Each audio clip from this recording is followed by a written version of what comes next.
One man earned over 400 million and still ended up bankrupt. Another was worth billions on paper and within a few years had nothing and a prison sentence. These aren't unlucky people. They made specific, avoidable mistakes. And the same patterns show up at every income level. The person who loses 400 million and the person who loses 40 are often making the exact same error just at different scales. These lessons aren't cautionary tales, they're a checklist. Number one, you can earn 400 million and still go broke if spending grows every time income does. You can earn 400 million and still go broke. Mike Tyson did exactly that. The most feared boxer on the planet in the late 1980s and 1990s. Over 400 million earned, and by 2003 bankrupt, owing tens of millions. How? Picture it. Luxury cars lined up like a dealership. Mansions in multiple states sitting mostly empty. Exotic big cats, actual tigers being fed and housed at enormous monthly cost. A sprawling entourage, all on payroll, all expecting checks. Every single month, the money looked infinite, so he spent like it was. Here's where this stops being about Tyson and starts being about you. Think about the last time your income went up. Did your rent go up? Your car? Your dinner's out? Most people don't even notice it happening. Income rises, lifestyle rises with it, and somehow nothing gets easier. That's the trap, because income is never permanent. Careers plateau, industries shift, contracts end. But the expenses you locked in at your peak earnings, those don't move. If your spending always rises to meet your income, you are not building wealth, you are building a system that will eventually break. The lesson isn't complicated. Your income will fluctuate your entire life. Your spending habits don't have to follow it up. Number two, it's not just what you spend, it's what you're locked into spending. MC Hammer earned around 70 million. By 1996, he was bankrupt. And here's the part that makes his story different from Tyson's. Tyson spent impulsively, Hammer built a structure, over 200 people on payroll, multiple properties, racehorses, a recording studio, all of it running on a massive monthly bill. When the album sales slowed and the touring money dried up, that structure didn't slow down with it. It just kept burning through cash. That's the trap. It wasn't reckless splurging, it was commitments, contracts, salaries, leases. Things you can't just switch off on a Tuesday. Think about someone who starts a side business, hires staff, signs a lease, buys equipment, all before the revenue is proven. One bad month and they're hemorrhaging money with no easy exit. That's exactly what Hammer built, just at a much larger scale. Financial advisors call it a fixed cost trap. Your obligations stay constant even when your income doesn't. And that gap is where financial collapse lives. The lesson is simple but easy to ignore when money is flowing. Design your lifestyle to survive your worst income year, not your best. Because your best year will end, your fixed costs won't care. Number three, the more you can afford to lose, the easier it is to lose everything. Nicolas Cage was one of the most bankable actors in Hollywood through the 2000s. He appeared in major blockbusters, commanded enormous fees, and by most accounts earned well over 100 million during that period. But around 2009, serious financial problems became public.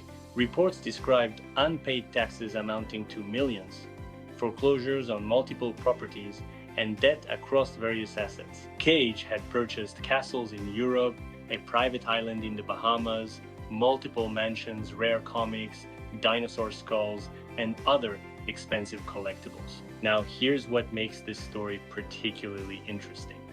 Most of the things he bought weren't irresponsible in isolation. Buying a castle, or rare art, or remote island those can all theoretically hold value. The problem was the combination, the scale, and the lack of any real financial system managing it all. This is the trap that successful people fall into more than almost anyone else. When you're earning at a high level, bad decisions feel harmless in the moment. You can absorb them, you barely notice. It's only when you zoom out and look at the full picture that the damage becomes clear. Think of it this way. If you make a bad 50 decision, you notice immediately. A bad 50-0 decision, you might not feel it for years. By the time you do, it's compounded.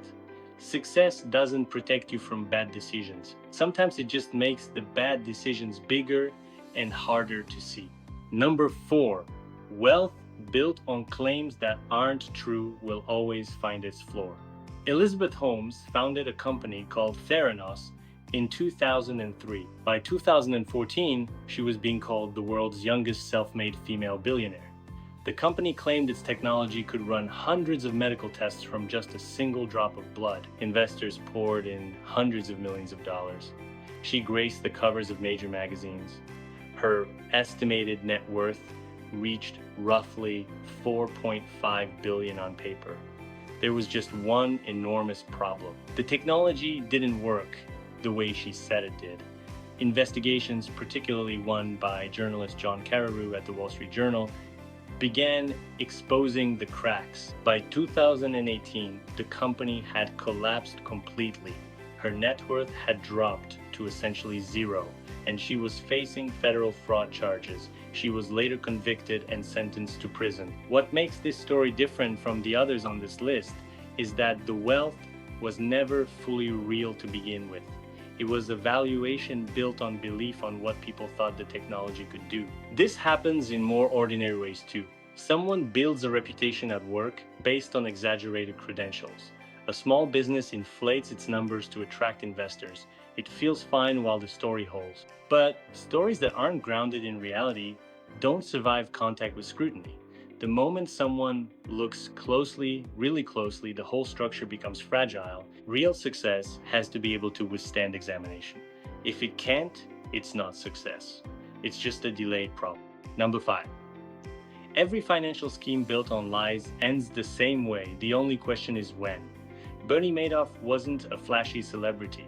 He was a well-respected Wall Street figure for decades. He ran a legitimate brokerage, had real credibility in the financial industry, and managed money for thousands of clients, including wealthy individuals, charities, and pension funds. For years, he reported steady, reliable returns regardless of what the market was doing.